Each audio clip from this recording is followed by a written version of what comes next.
start the recording at YouTube. And I will say welcome to those of you who are joining us on the recording or joining us over at YouTube. We're glad you're here.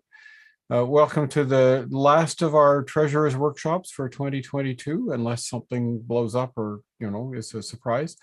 We're not planning to do this again in December. We thought maybe you would be involved in Christmas things by then. So this is our last event for the year. And again, what a wild ride it's been. All the different things that have come down the pike, the different ways in which Eric and Clyde and Angelica have been issuing in new ways to do stuff. And we're so pleased that you're here and joining us and able to be a part of this. So Eric, without further ado, over to you.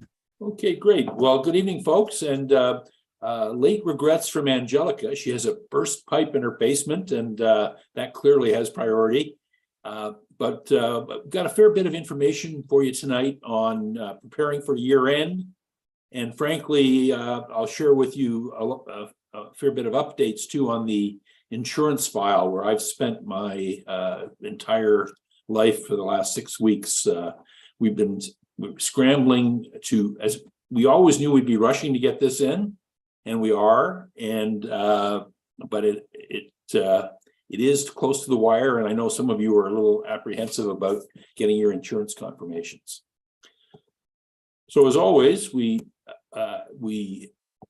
have the new creed before us, and I'd like to just take a moment, again, as always, for a brief acknowledgement. And of course, I'm here in Toronto, but if you could perhaps reflect for a moment on where you are.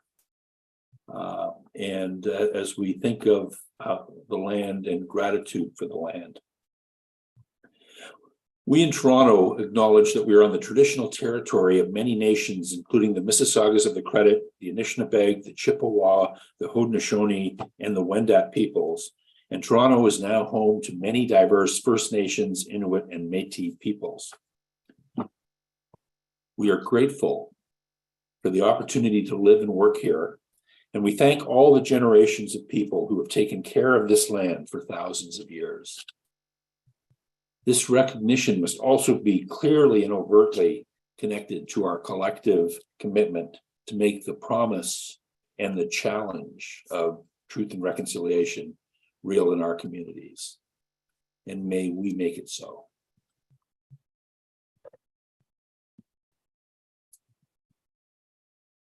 Okay, so we are called to be church and to celebrate God's presence here tonight. Let's get going. Again, what we're going to cover tonight, a lot of the stuff that we've been waiting for, it's all online now in various forms. I'll highlight where for you. We'll, of course, cover up some 2023 budgeting updates. I have some reminders from Angelica as she bails out her basement. And we've had a number of requests tonight to cover the clergy residence deduction and the whole area of how ministers are paid. So we're going to spend a bit of time on that. Again, there's more information online if you need it, but trying to respond to what you're asking us for. And again, lots of insurance news. I'll be highlighting, we've been going full throttle to get this in place. I have one more approval I need to get tomorrow, and then all kinds of paper and news will start to flow. I sent the $3 million that the United Church is investing. I sent that over this morning. So we're full throttle. We do have a few bumps, and we'll share those with you. Okay, so in terms of budget, we talked about just a clarification from a couple of months ago when the official StatsCan Bank of Canada rate was 3.2. I got up in front of you and I said, there's the rate for this year, consistent with our policy. And then StatsCan went and changed it. Frankly, they've changed it a couple of times since then. And we're just locking in a date. So we're using the date for October 1st date that StatsCan had for a statistic that's a year old. So that's how much they've been adjusting their stats. For anyone that's new here, this applies specifically to the minimum salary chart for ministry personnel, but is used widely as a guide for salary envelopes across the church. So just a few highlights. I've already mentioned the 3.4%. These are all numbers that are on the schedule that's online. The Con Ed is typically increased by inflation. We talked a little bit about the travel per kilometer being raised up to levels that other denominations and so on are paying. The daily rate for ministry personnel and so on. One thing that we didn't talk about last time and was a late breaking thing based on our claims experience. We have gone with no change to benefit costs. So some of the very painful changes that were made last year have at least slowed the outflow of monies, and we felt we could recommend that this time. For those who need to explain to other board members and so on, that there's salary and then there's other costs. Here's a quick summary. It happens to add up to a really round number of 25%. Again, this is with no change to the benefits cost and some slight increases from the government. So now it gets down to local budgeting, and anyone who's been a treasurer for a while knows this, that there's a bit of a guessing game or estimating game or around revenues anytime in a congregation. But coming out of COVID, I have to believe that's even more complicated. We did, many congregations made it through 2020 in relatively good shape with the wage subsidies and so on. There was still some of that in 2021, but all of us, I think are watching 2022 more closely and probably, even a little worried about 2023 in terms of people coming back and all those kinds of things. All your assessment statements are online. Formal invoice will come out, but that number is already online for you. The tools for treasurers is online. And for those of you in the program, you'll be able to calculate your some insurance savings as well. So those are kind of high level, relatively big ticket items. Okay, one of the things that this will be new information, the cost of living groups. There's been an extended review getting those done, and we now can share what the overall direction is going to be. There is still some database double and triple checking and cleanup and so on. So the current numbers that I've seen and that I'm sharing with you tonight show that in almost 43% of cases, there's no change.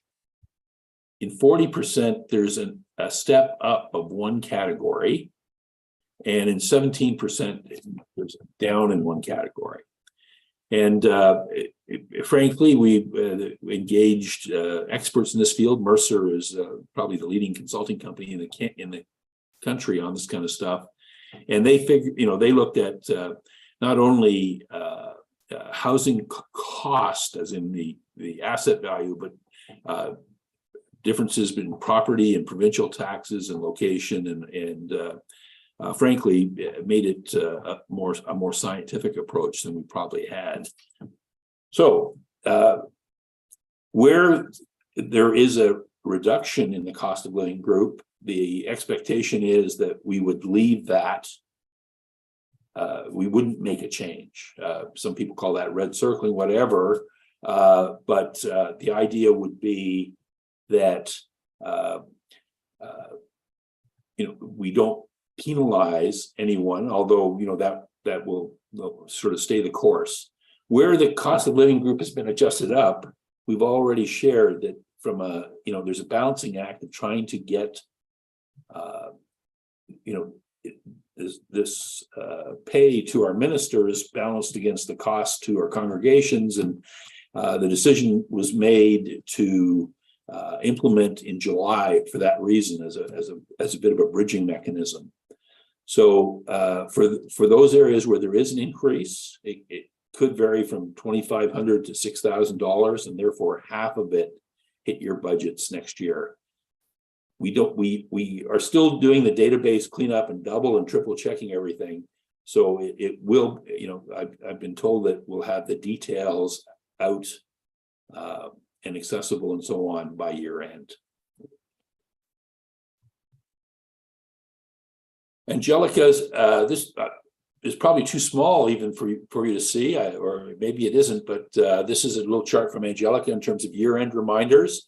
These are online as well, but she's reminding everyone how to go into team pay and make sure that your trial T4s look good.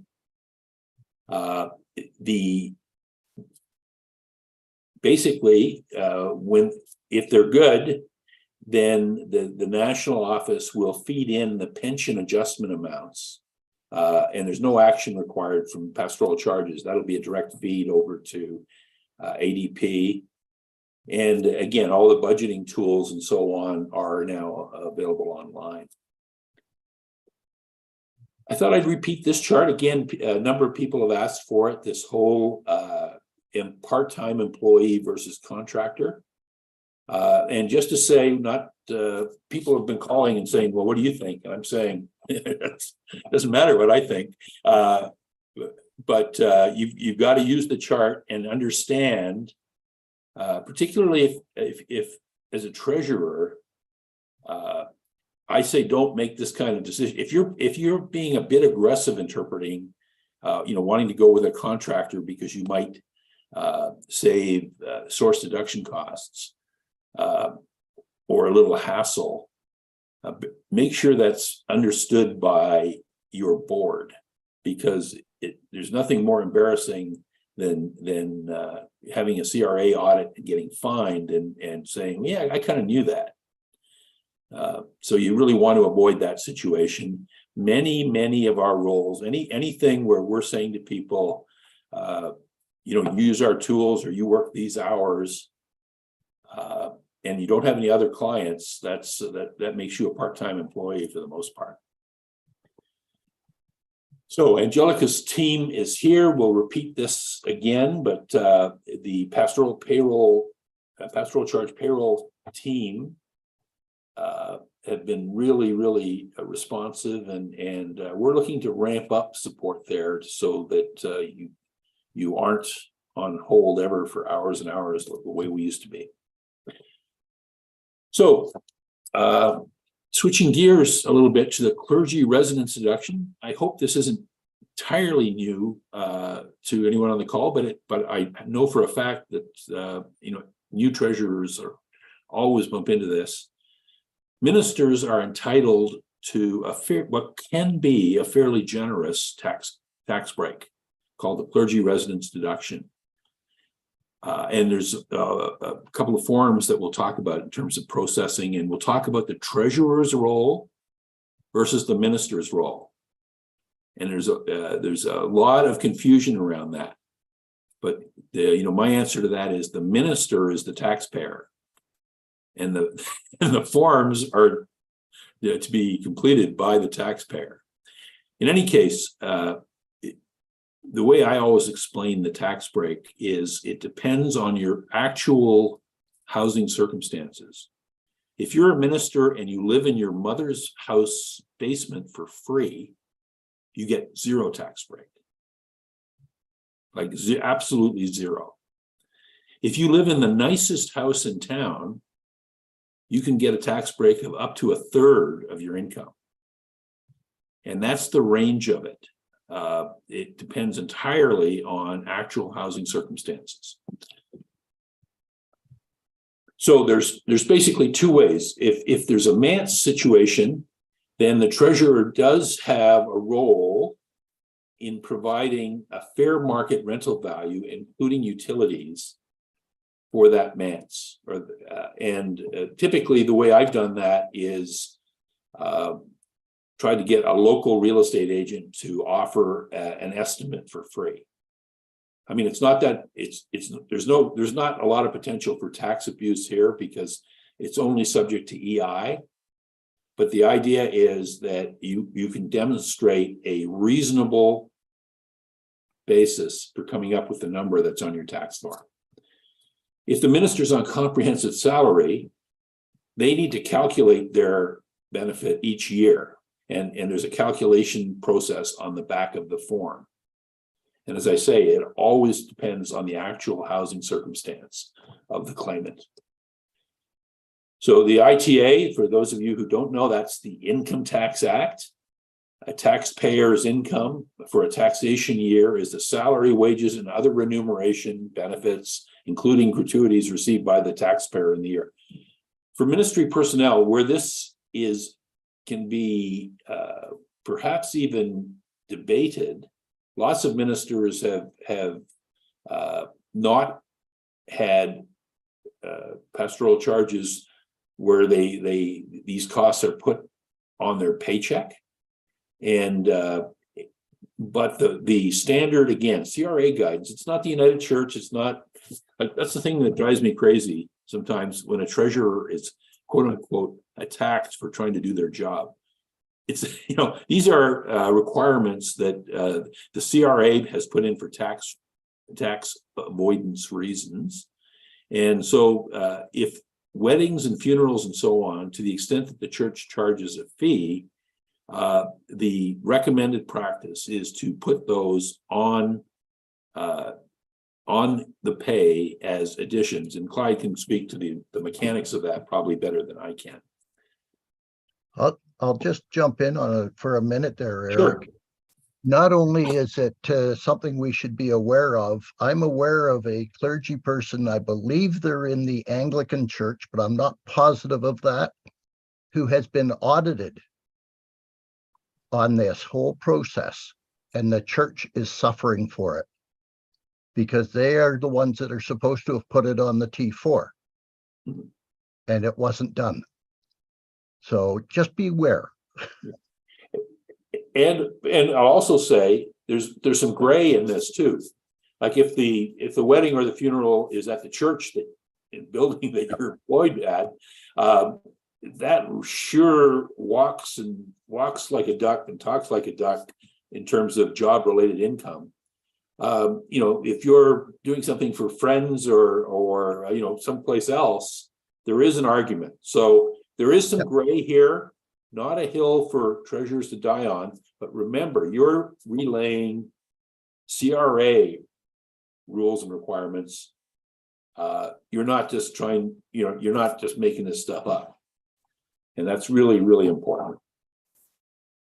So the one thing that the treasurer typically, or might be an M&P chair, should do every year is sign the employee certification part of what's called a T1223. This is a claim form that a minister should complete every year.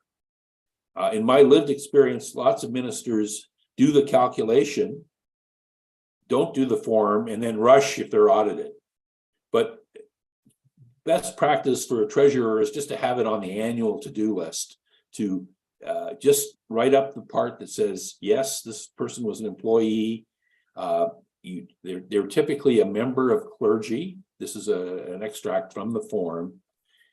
And on the other part of the form, you're ticking whether the minister was in charge of a parish or diocese. Certainly, if they're the only minister, whether we like that wording or not, that's what the CRA uses. And secondly, ministering to. So if there's any sensitivity, like if anyone's twisted knots about the word in charge, you can tick the box B here instead. Now note that it says provide this employee's job title and attach a detailed job description. So the job title is probably minister. It might be lead minister or team, whatever. But it isn't like it isn't your job to provide a job description every year. Like the minister should have that on file if they ever need it. And of course, if there is a manse, then you're answering question 5, yes. Now in Quebec, there's just a few different wrinkles. As with many things, the Quebec tax system is just a little different. I won't dwell on it other than to say that the calculation can be slightly different. There's a different form, and there's also a usage test. You actually have to assert that you do use the residence for church work. Now, I think that's in times of COVID, that should be pretty easy. But that again, that's a potential gray area. I would think every minister in Quebec should be able to say they do, but it is different from what we have in the other provinces, and frankly, a bit stickier too. Anyway, so now that's something that a minister completes at T1223, and if they file paper filing, then they need to submit that with their tax filing. If they do it electronically, they don't have to submit it, and frankly, I think most people don't. But they need to have it available when people ask for it. And this is a pretty standard thing. In the same way that every 3 or 4 years I get asked, I'm not a minister, I get asked to prove my charitable donations. Or when my kid was in school, my kids, I was always asked to prove their tuition or their moving expenses or something.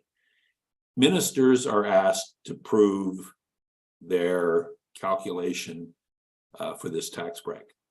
Now, Eric, let me just double check that there's a typo on the screen there. It should say T1223, yes? actually, I moved on to T1213. Okay, sorry.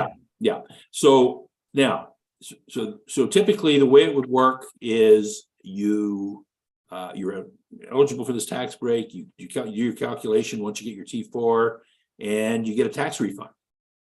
However, for a whole bunch of reasons, notably, some people don't want the government to have the tax money too long.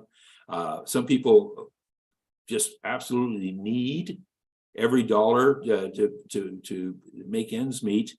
You can ask the government to reduce the amount of tax that's taken off legally.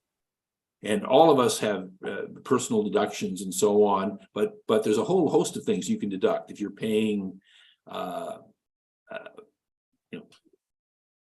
it could be RRSP, it could be all kinds of things, but for ministers, it's the clergy residence deduction, and you need to fill out a T1213 form, and you send it off to one place, Sudbury, Ontario, and it with the government's permission, you can reduce the taxes by the amount that you were sort of expected to get back.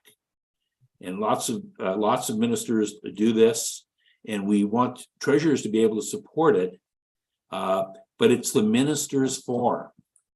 Okay, the minister needs to submit this. The way you can help is by signing the T1223. And if you know how it works, frankly, there's some ministers who need all the help they can get doing a calculation. So, if you're comfortable doing that, by all means, but it's not your job. So this form, the T1213, you typically file it. The CRA specifically says that we're supposed to file it every year.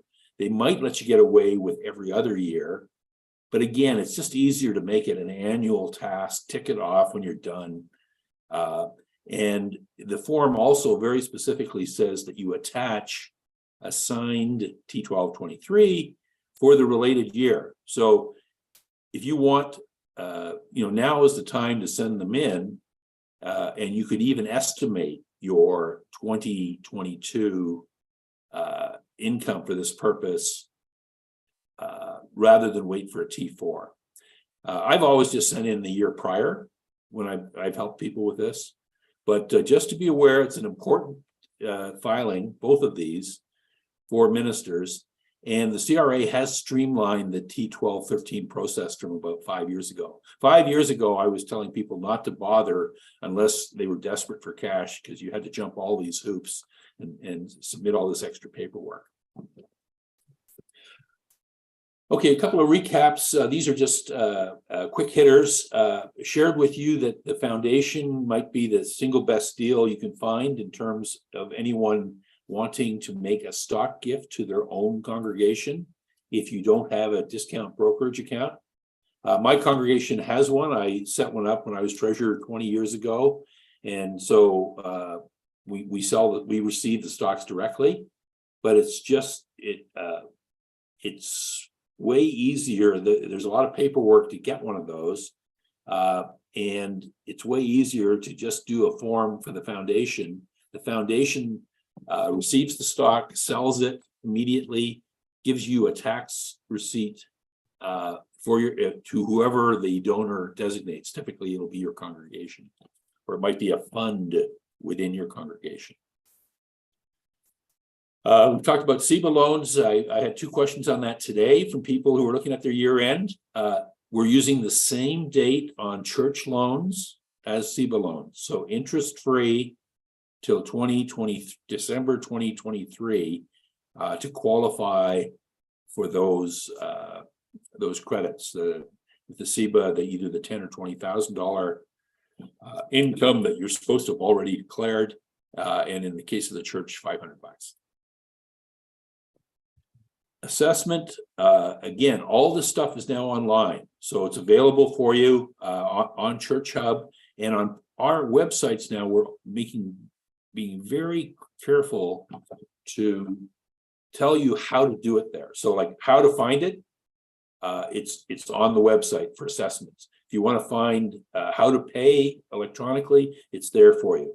If you want to find any of these elements, we're trying to get more and more electronic, more and more user-friendly. A broadcast went out to all congregations. I think it was about a week or 10 days ago, maybe, with the fact that for processing reasons, and our auditors have never liked our keeping the books open quite as long as we do at year end.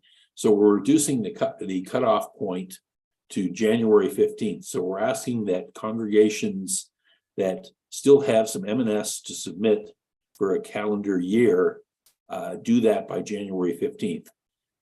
You have to remit it anyway. It's a trust obligation, but if it's any later, it'll just go into the next year's stats. And whichever year it goes in, we will thank you profusely. So Church Hub, in case there are any newbies out there, please make sure you're on there as a treasurer.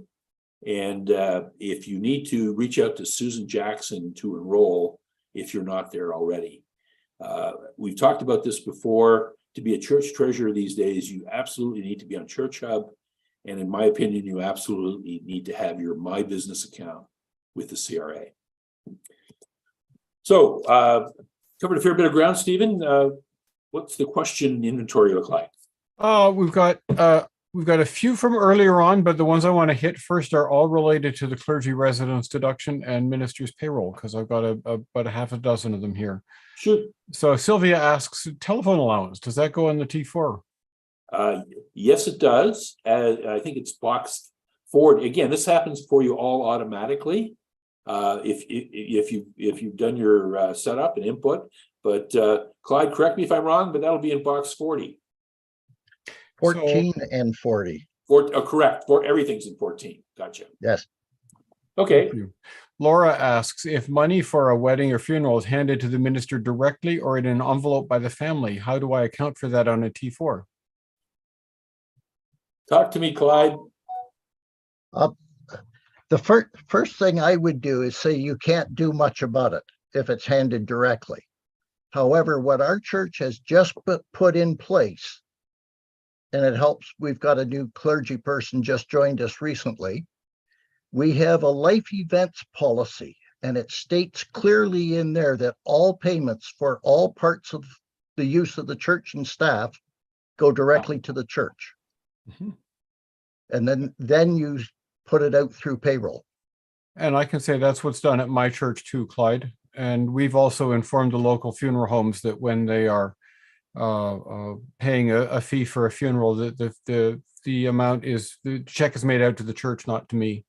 And then the church issues me that money, and I get it on I think I get it on a T4A because they don't put it through ADP, but they give it to me separately. But it's reported to the government by the church in my congregation. So that can be a board policy, and certainly has become that way in my church. It makes my own bookkeeping a whole lot easier. Several years ago, I declared it as self-employed income, and I had to keep track of other things that I don't have to do now. So, Right. And if I may, even the fact of beefing up for folks that are potentially part-time or lower paid, that aren't maxing out, say their CPP level. oh, absolutely, that's really much more valuable. Yeah, or even EI. There's extra benefit there as well, but that's not the reason to do it. The reason to do it again is CRA compliance. That's right. Yeah. Okay. Next question. How do we let ADP know that the tax is to be reduced? You can go in on the team pay and change the classification for your CPP deduction to show that it's a reduced one, and you put a dollar value on it, and it'll just carry on working for you. Sure. It's all instructions are all in the book. And if I may, the dollar value is what the CRA comes back and says you get That's to right. use. And you don't have to use all of it. That's the maximum you're allowed. I had someone arguing with me, they wanted to reduce it. I said, knock yourself out. But it's the maximum that you can that the CRA will allow is what they're confirming when they come back to you. Well, and I can tell the story from the other end, because I am a minister who claims this. And so after I filed my T1213, then about 6 or 8 or 100 weeks later, the CRA sends me a letter which I'm required to give to my employer. That's and it's right. on the strength of that letter that the employer can reduce the withholdings at source. And I don't have them withhold everything because I have two different jobs, and so if I have them withhold everything, it ends up being too much. So I've worked through an appropriate amount, but so that I'm not surprised at the end of the year. But they're not supposed to withhold a thing without having that letter in hand. I think you've highlighted 2 points there, Stephen, that are important in the process. One is that we are not supposed to reduce the amount withheld until we've got the letter. Yep. You're quite right. You just commented on that. The other one is that by doing this reduction, we cannot reduce to the point where it means that they've got to pay more at the end of the year. Mm-hmm. And that's a risk that we take as treasurer, but it's a risk that is actually on the backs of the clergy person. Oh, sure. You don't want to have a nasty surprise in April and suddenly owe $4,000. Well, and it's against the law to do it. Right. The ITA is very clear on that. So the question Liz is asking, which field in ADP does that get added to? I don't have it open in front of me, but it's one of the deduction fields that's there. It tells you that it's for reduced rate. And more importantly, Clyde, you said there was a handbook the treasurer should have on how to do this. Where do they find that? You can get a copy of that from the UCC payroll team, or you can download it from the bridge, which every treasurer should actually be signed on to with ADP. And the bridge, when you sign on, is a UCC page. We're very unique in that respect, and having our own page on their helpline. And all of those helps are right there, and they're very helpful. And if you have to phone ADP, talk to the people, and it's surprising just how pleasant they can be. I should also blow my own horn here. The UCC user guide for team pay by ADP is also at ChurchX. So if Okay, you are joining us through ChurchX, and most of you are, you can go and find it there at any time too.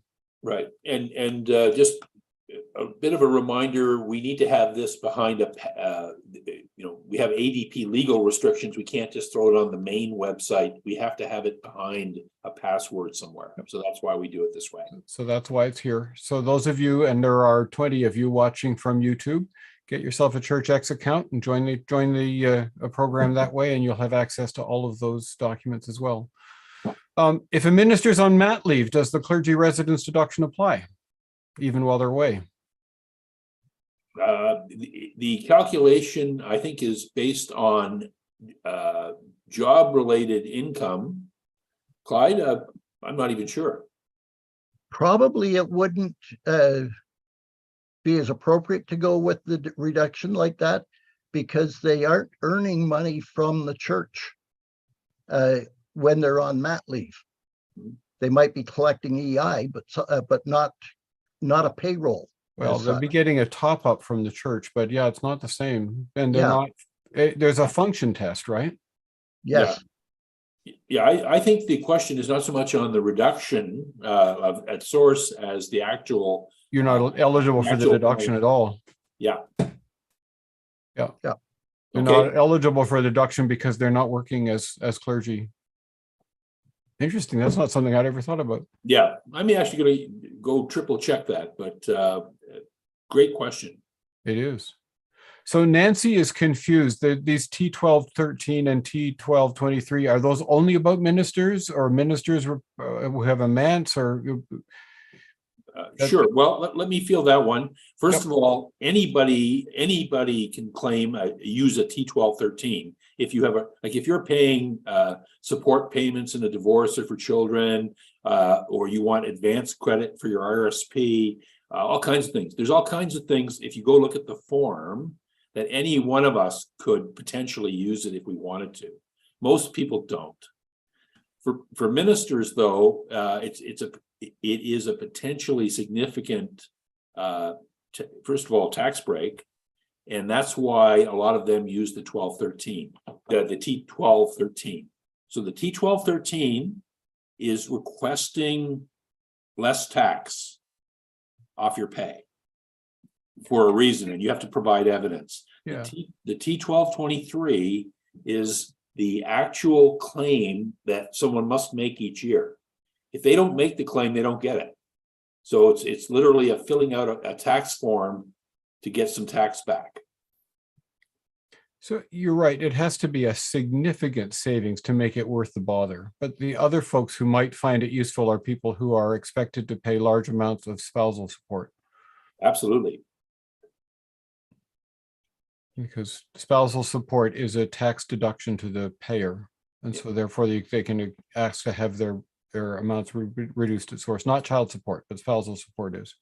So what I'd suggest to anyone who's feeling a little confused, just Google the form, just T1213, it'll come up, T1220, and just read it.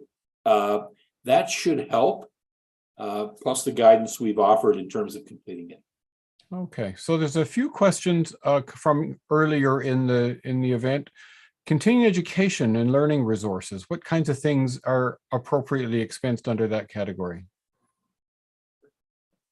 Well, again, there's, I think, some latitude, but it needs to be something that's approved by your M&P as continuous learning. Courses are an obvious one. Some kind of sometimes even self-learning on a course is clearly defensible. People interpret it all kinds of different ways, but the normal way is attending an event or an educational activity that's advertised as such. Clyde, what would you say? I would agree with that. I've seen some things that leave me a little concerned. That's kind of what I was hinting at. Yeah, using it for things like technology. And that's not a learning experience. And that's what the whole program is geared to, is a learning experience and or books. to support all of that. And it's really up to being approved by the M&P committee. And if there's question there, they can get the approval of the board, because that's your M&P reports to. Mhm. And if you're providing technology for your minister, then maybe that comes out of a different budget line. That's right. Liz is asking, what if there's no receipt submitted? If it's an allowance, there's no receipts required. That is, if you're paying it out on a regular basis with every pay. But if you only pay it out as you get receipts, then obviously the receipts are required. Yeah. And you can always make a judgment call if it's, for a small amount or something. But here's something that I always tell, like, after tax impact is important to understand. A lot of ministers don't get this. They like to be paid the allowance, every month on their pay, but that means it's being taxed. Whereas if a learning allowance is being reimbursed for activities, that isn't being taxed. And so you're actually getting a benefit if you go to the effort of providing receipts and choosing your courses, as opposed to being paid a benefit. It's a difference between before tax and after tax dollars. But again, you're not their tax advisor. We try to help ministers understand this, but lots of them still prefer to just have it paid out so they don't have to do any paperwork. Stephen, is that fair? Yeah. I think that's really important, and I have always just sort of submitted receipts for the things I've needed.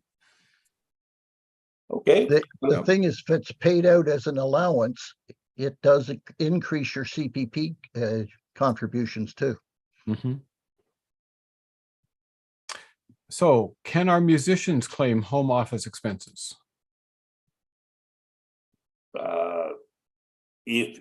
If they have a business that, if they're in the business of providing music to customers, then yes, like anybody can claim home office expenses if they have a small business of some kind, but not in the sense of a clergy residence deduction. No. Mm-hmm. Okay. There's a couple of questions that I think you're going to address later in the program, so I'll hold them. For a 3-point charge, can all 3 treasurers be on Church Hub? I'm going to say yes. I might need to check that, but we want every treasurer. I don't know if there's a spot for 3 treasurers. We'd have to look that and see. I can't see why you shouldn't be able to. Yeah. I haven't tried it. Yeah. Depends on how many people are filing forms. Yeah. Sure. Because I have found where you cannot even put 2 on. Yeah. So if whoever that is could email me, I could make sure that we have the best possible answer. But the way we want the database to work is to support the way the church runs, and therefore we could and should know this. Somebody, thank you. Somebody is asking about your January 15 deadline for remitting M&S. James says we remit M&S by par, and that always happens on the 20th of the month. So is that going to count for the previous year then, since it's part of our year-end balancing? Go ahead, Clyde. No, that's going to be the 15th of January will be the deadline. The 20th of January, when it comes out on par, would be for January 23. That's the way it was explained to me when I first put our church on par. Okay. Mm-hmm. Yeah. Now, that being said, if it's par from a prior year, that might be something we make it just a standard, like it all comes in one giant lump for us. So I think we might make a accommodation for par. I will double check that. Another great question. But what we don't want, and we're asking people to pay electronically or if you're doing snail mail, get it in early. Par is like one big sweep. So I'm going to double check that. Thank you. So who is the sort of congregations or the church's chief contact for Church Hub? The treasurer has a specific role and so on, but is there a kind of person who has the overview of everything for the congregation at Church Hub? Robert asks. Yes, we have an admin role that has broad, like basically access to everything, but certain things are confidential, like minister stuff or search. But there is an admin role that sees all the different the other administrative elements. You get to see all the different tiles. Thank you. So last question, and then I think we should get on to the next part of the presentation. Sylvia is just wanting to make sure she's understanding all of this clergy resident stuff. I'll read it to you. So to clarify, she says, we aren't obligated to pay their salary on the 1543, which is the continuing education allowance. The minister could instead just submit expenses up to that amount, and if they spend more, it's up to them to pay it themselves. Or a decision of M&P. This is a contractual entitlement, if you will. So you must pay if you've agreed to the type of expense up to that level. You could choose to pay more, but you're not allowed to pay less. You can't say no to a legitimate expense. Right. Again, so you can pay less if you got no receipts. There you go. So yeah, it's up to the minister to go to collect the receipts and give them to you. Which is good discipline for us ministers. There's folks that will disagree with you there, Stephen. I know there are. They can write to me privately. I'm going to turn things back over to you guys and get myself out of hot water. Okay, so just any ministers on the call, write to Stephen, not to me. He said it. Okay. Just one other clarification on that. If the minister is submitting receipts and says they only come up to $1,200 or $1,300, that difference in the amount up to the minimum amount that we've said is supposed to go on the final pay of the year. Mm-hmm. Again, but then it's a taxable amount, right? That it's taxable, but if they don't claim it because it's contractual, we're obligated to pay it out. Yeah. Okay, I'm going to keep moving then at Stephen's direction and take you into the insurance updates. And a couple of these are repeats, just in case we have new people. We've all been getting hammered with insurance increases, whether we're on the Hub program or anywhere else. The one thing that has really evolved in the last 8 months or so, while I've been working on the self-insurance program, is obviously spot inflation. So insurance companies are basically factoring that in terms of the face amount or coverage amount, if you will, of property. So I've seen 10 and 15% increases just for inflation.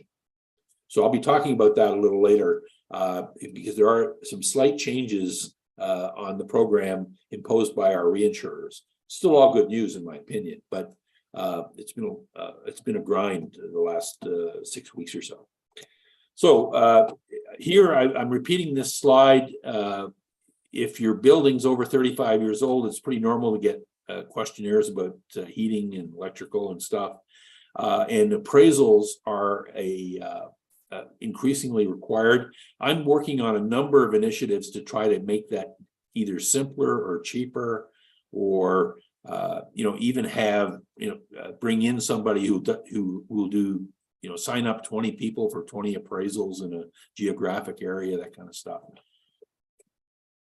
So we've tried a variety of tactics. We've already, the United Church Affinity program called UCC Protect has had a bit of self-insurance all along, and frankly that helps fund things like paying for people's D&O.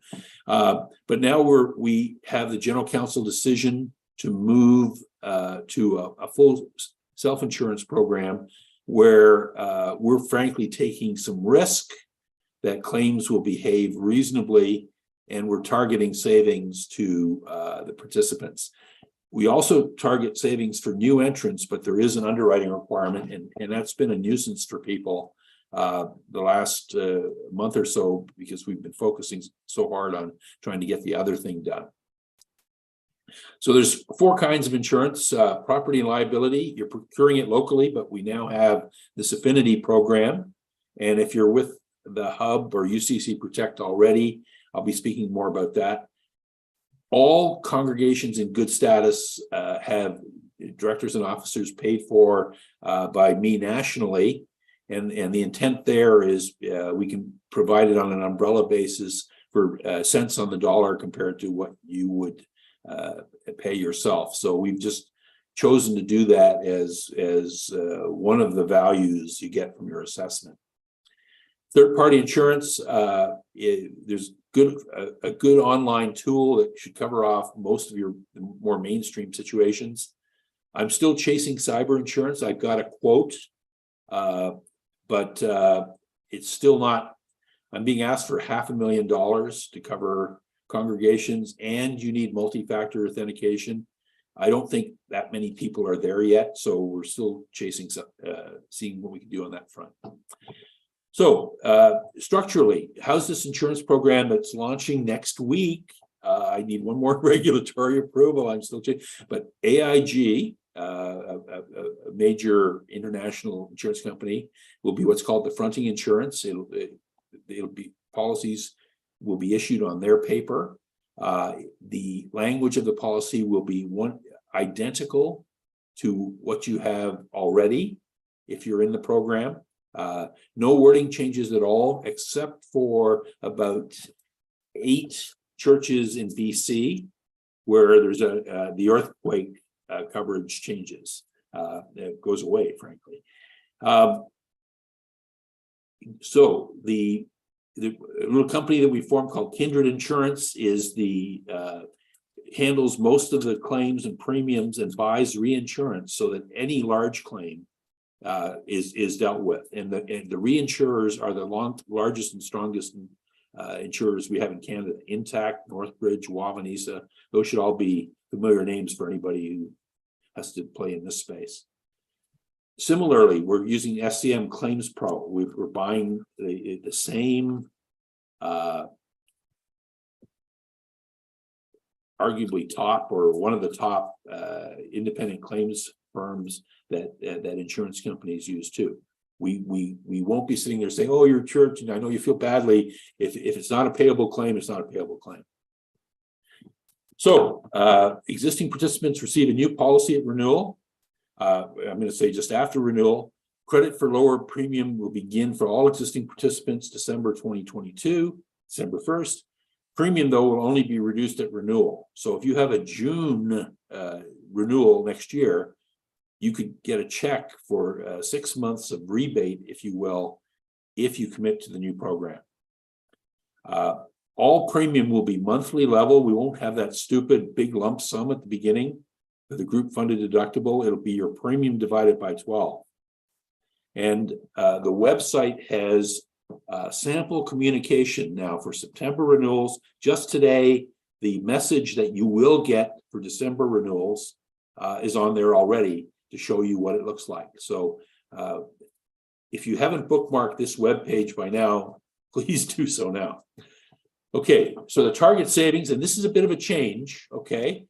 December 2022 renewals, we've talked about a 15% rate decrease, and we are delivering that. But the reinsurers are forcing an inflation factor. So the inflation factor applies to the property insurance. So your premium basically will go down like 11.5 or 11.2%, because the rate goes down 15, but the amount is inflated for inflation. And we already knew that for down the road, but this is just a bit of a change from what I told you last time, coming out of ongoing negotiations. It's very likely that we might put a date on everybody's policies so that it ends next December and we have a full annual cycle for everybody on the same date. But that's administrative crap for now. Right now, you need to make a decision about binding your coverage with the new system. If you're not in the program already, we've underwritten just a very few cases now to test it. I've seen one case where, frankly, their premium was so good that we couldn't beat it. But in most cases, we're still looking at a double-digit saving, including against all the major companies. New entrants. So if you're not in the program now, and again, about 50% of church ministries are, there is a need to underwrite, and the sticking point right now that we're trying to make simpler and cheaper is the whole idea of an appraisal. So I say this, we expect to offer savings, but I can't guarantee it because we are looking to run it like a business. And if you were to apply on, February 2nd, because your policy expires on Groundhog Day, we would probably sell you or set you up with a policy that expires next December. Okay, it's just pro rata, and it's an administrative thing, and then you'll be on an annual cycle after that. As I say here, this is anything new here is highlighted in yellow. We need to help solve the appraisals headache. I found a guy who flew into the Toronto area from Edmonton and did 80 appraisals in a month at half the price of what Toronto folks are charging. So I got that guy's phone number. I'm trying to, we're looking at ways to, maybe we'll have sign-up sheets, who knows, but we are taking this seriously. And if this company, Kindred works, then in the future, maybe we'll just pay for the appraisals. Okay, I can't promise that, but the whole idea is we're not doing it with any profit motive whatsoever. We're doing it to save congregations and the national church policies too, money. So if there is a surplus, the whole purpose of the structure is to benefit the members, if you will, not to make money. As I've said before, Newfoundland and Labrador has its own policy that we actually modeled a lot of this off of. It's called an all-in program. Theirs is 100% mandatory.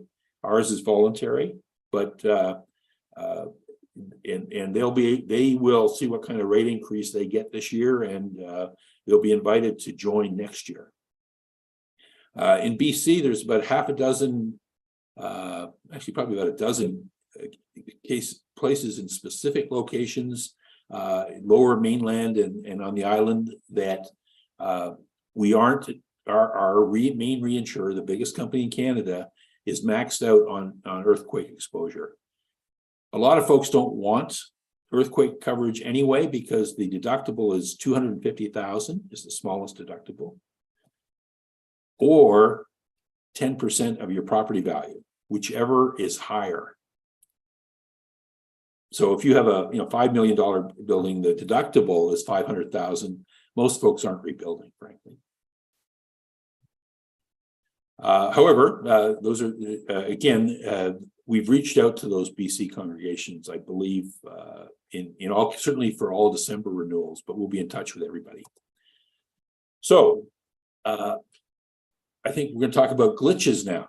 Okay, so we explained how to rush this in and deliver the benefit. September renewals have gotten their sample communication on the website. September renewals need to pay their higher premium for the 3 months, for September, October, November, and then they'll be, if they bind their coverage to this new program, they'll get a nice big reversal of that, but they need to pay that premium. The business of enrolling, I said mid-November before, and you still haven't gotten it. It's coming Friday and Monday. You should expect to look for emails with that information. And again, providing there's a sample communication on the website right now, but you'll get individual communication with your premium savings. And by providing the bank information, you're binding your coverage. So have a look at that and see if you have further questions. But as I say, providing that bank information binds the coverage. Deductions are the first of the month. If you miss December 1st, there will be a mechanism where later in December, when your information arrives, they will catch you up, and then the next pay deduction will be January 1. Again, once we've got this thing switched over, up and running, we do anticipate looking at situations where people wouldn't possibly consider replacing the full size of their current building. And this system works well in the US, especially for heritage buildings and unusual cases. The idea is to have some flexibility, but not to just take on more risk. So that's the balancing act. Third party I talked about, I'll include the link here, available online quickly. It issues automatically for straightforward cases. And I want to stress that we are, frankly, the service has been unacceptable. And I've been saying that we've been causing some of that by diverting resources to work on delivering long-term savings. But it just simply has to be better next year, and we'll be working very hard to make it so. The policies for December will come in January. We're trying to get the amounts out to you. The policy wording is identical, not a single word change. In fact, if we weren't doing this savings business, we could have sent you your policy and you wouldn't have known that there was any change at all, except for the name of the company on the letter. So I've been saying all along, we've been rushing to get this done. John Morton out in Bella Coola is on tonight, helped sell this to the general counsel through some educational sessions in the spring. And if we were a business, we might have slowed down and done it better. But I'm still proud of what we're looking to deliver for you for December 1. The usual contact information for self-insurance, we've got a new email address there for you. Stewardship assessments, those are inboxes that are monitored and therefore more likely to get you a quick answer. I'm personally getting well over 200 emails a day right now, so I cannot promise the kind of service that I like to give you. Some days will be better than others. And each of these web pages at the bottom, you can just Google and bookmark UCC Protect United Church, Assessment Process United Church, Pastoral Payroll Service United Church, and there's lots of great information there for you. So there's Clyde, Eric, and Angelica. And my next slide says thank you, but Stephen, maybe I can turn it over to you for questions. Sure. Thank you, Eric. So all those emails you were talking about that are going out on Monday and Friday and so on, who are those going to? Who gets they them? Are going to wherever the current insurance contact that Hub would have had, they would go to them. If they were dealing with a broker, because remember, a broker isn't part of this renewal, we've gone out and tried to get the email addresses of treasurers or the church office. So you should just have people on the lookout for that. And if they don't find it, who would they talk to? They could email that UCC insurance. They could call me, a voice follow up. Maria Pimpinella and I will have lists. Again, our contact information is on the webpage. Couple of people, thank you. A couple of people are freaked out about the appraisal and the appraisal cost. What if we have we don't have a current appraisal? Ours is at least 10 years old. What do we need to do to get one? And have you got an sort of average cost, or at least ballpark? Well, it depends on the size of buildings. I've seen, out west, people have quoted numbers like 500. In the Toronto region, 1,500 to 3,000 is not unusual. And I'm actually hoping that our insurance arrangement will be able to come up with some more creative solutions than these external appraisals, because I think the appraisals, to some extent, are an excuse for insurance companies to pass the buck on, they can sit there and say, hey, there's a third party saying this amount, it's not us. So there are tools. For example, Hub currently uses an estimating tool. And the idea is that an appraisal, right now, the insurance business seems to be saying maybe they want to see one every 5 years. I want to push back against that and maybe say, hey, if there haven't been any changes, surely you won't force these volunteer-led organizations to incur that kind of expense every 5 years when nothing has changed. If something has changed, maybe we can just report on that instead. But that's speculative. Okay, thank you. What if our church isn't part of the existing United Church insurance? Well, first of all, what I've been saying to everybody is, when is your renewal date and who are you with? And if you'd like to get a quote, especially anytime next year when we've just gotten past the hump of what we're doing right now, we would look to have them fill out an application, which is online already, and we would be asking when their most recent appraisal was. If an appraisal is a sticking point, then hang in there for a couple of months and see if we can come up with this guy from Edmonton or some kind of creative solution. Kathy, as treasurer, understands that the trustees are responsible for insurance, not her. Their renewal date is June. Should she be asking the trustees to be doing this, or even canceling their existing policy and moving over? Typically there's a penalty for canceling existing policies. So the first test, Kathy, is to find, again, who are you with?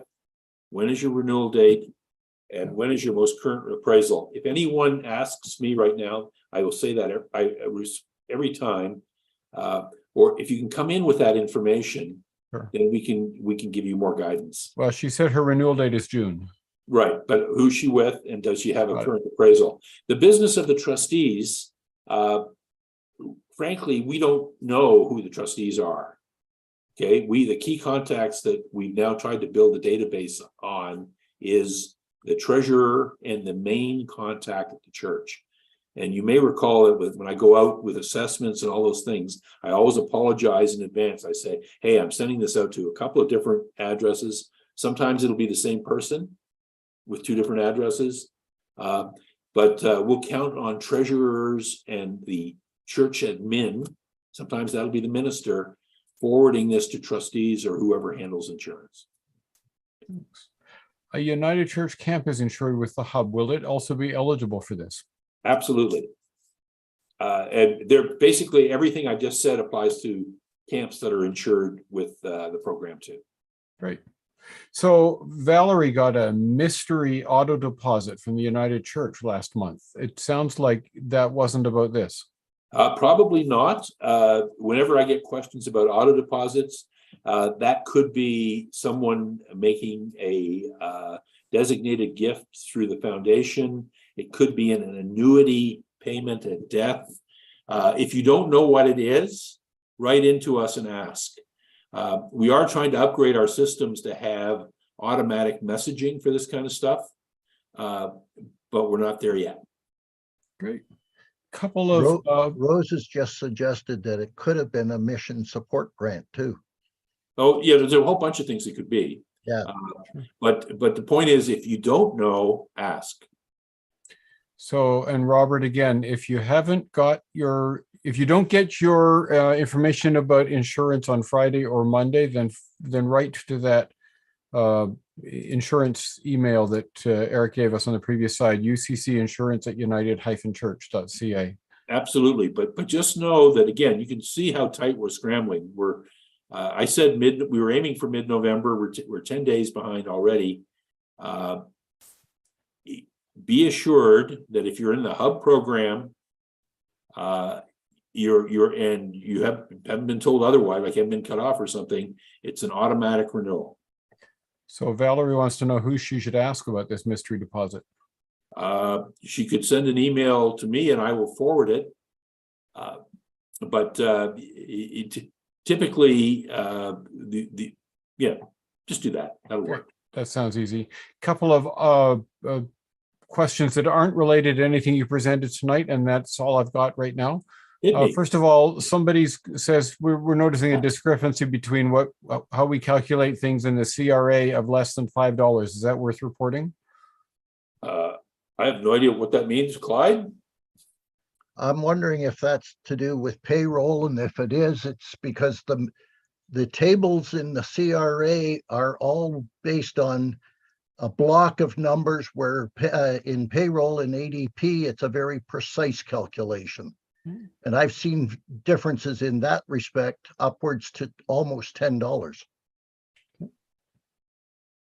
And is that worth reporting? Or No, no? Thank you. no. Question about church credit cards. Does anybody have one? And do treasurers have one in their own name? And do we know anything about church credit cards? Yeah, we had a push about a year ago, and Yep. we've so far got a solution for big churches that carry relatively big bank balances. You can get a credit card, but you're typically asked to provide a GIC that you might hold as security. And that's an impediment. So we don't have a nice, easy solution. Lots of places have individuals. Steve, you could probably speak to this. I believe your church might have one now, but you used to put it on your own credit card, or Things Write that still go backward. on my own credit card because we haven't got one. okay. That's a problem, because not every minister has enough room on a credit card to cover the church school curriculum. Yeah. If I can just say, this sounds like a newer person, since we have talked about this. We're exploring. There's a couple of areas where the existing procedures tie our hands more than we would like. One is having credit cards for a volunteer-run organization that isn't incorporated. Okay, that's us. That's all our congregations. And the second one is easily using automated online banking and so on, because of the 2-signature requirement. And we're continuing to try to think of creative ways around both of those. So the question, the original question came from Lori, and she's added a follow-up here. We have the credit card, but should the treasurer have their name on it along with the church's name? The new admin refuses. Clyde, I don't spend a lot of time on that. I would use any card that you can get for that. If the church's name is on it, it doesn't matter whose other name is on there. They have to authorize the use of it by whoever's going to use it. Church admins frequently have it, but not always. Seems to me when it's a company credit card, there's always a name on it, but that doesn't mean the person is personally liable. That's right.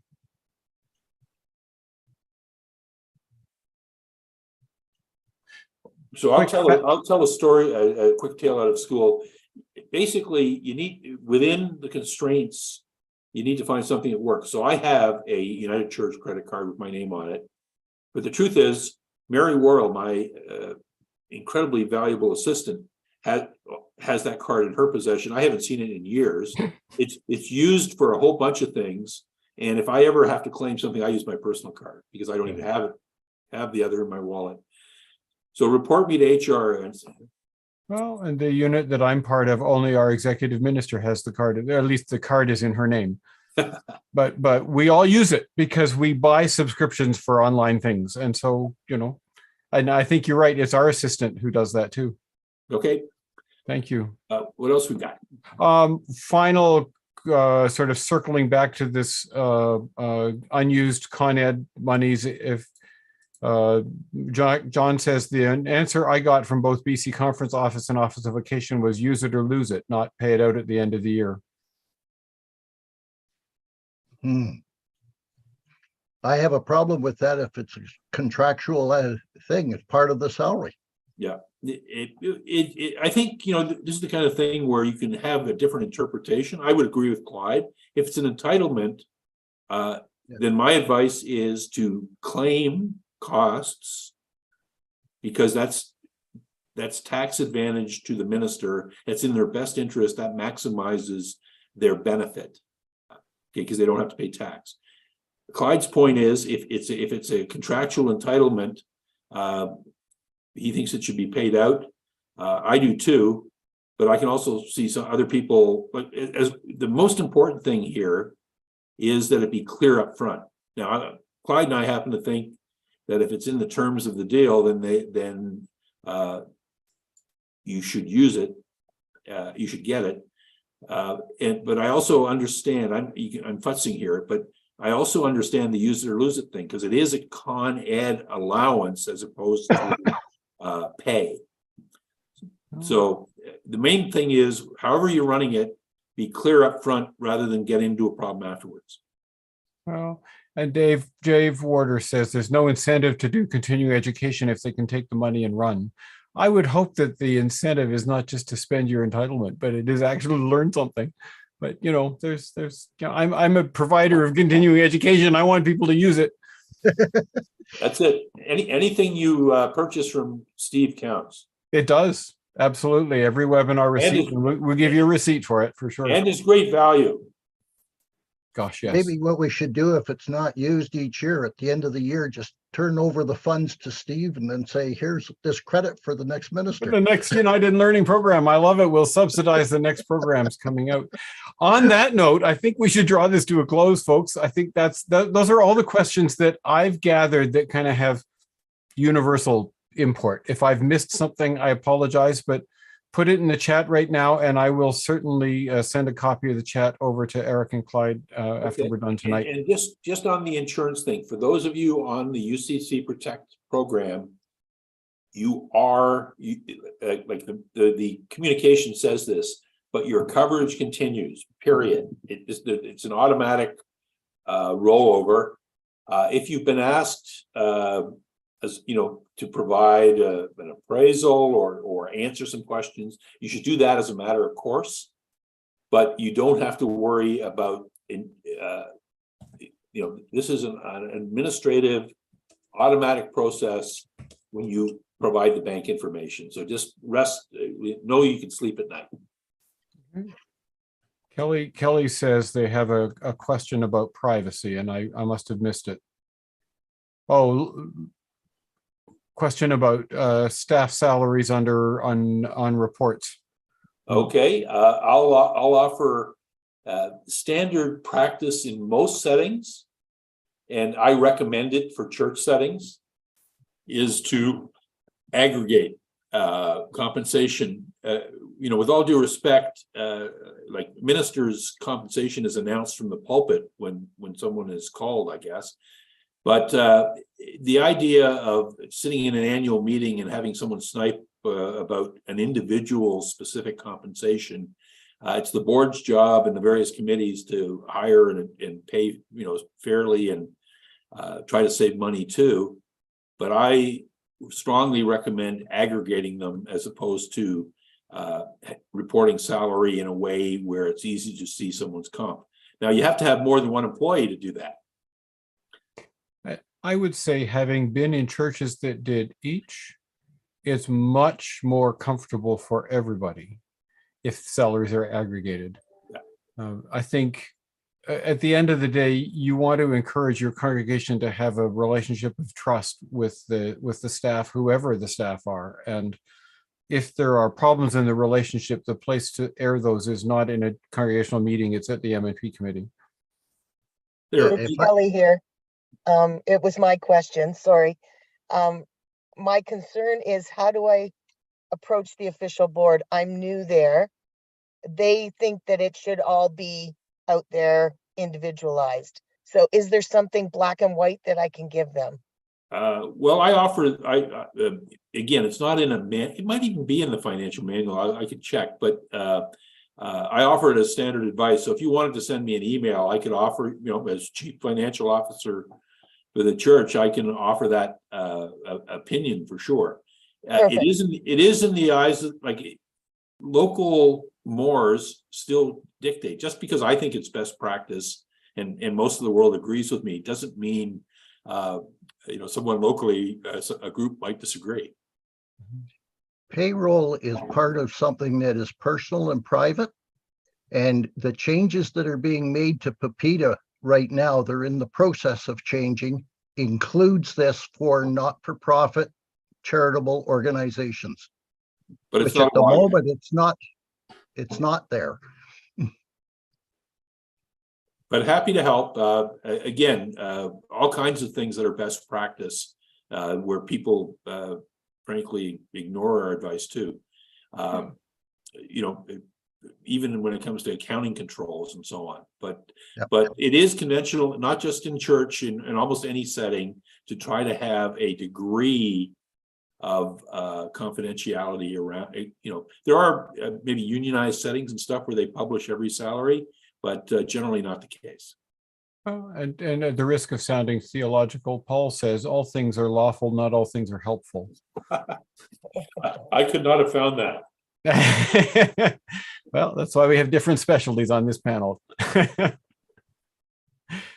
No, I think it's important to say again, the board needs to foster a relationship of trust between the staff and the congregation.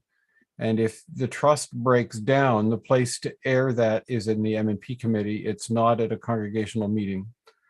And so that relationship of trust gets fostered in all sorts of different ways, but part of it is indeed financial.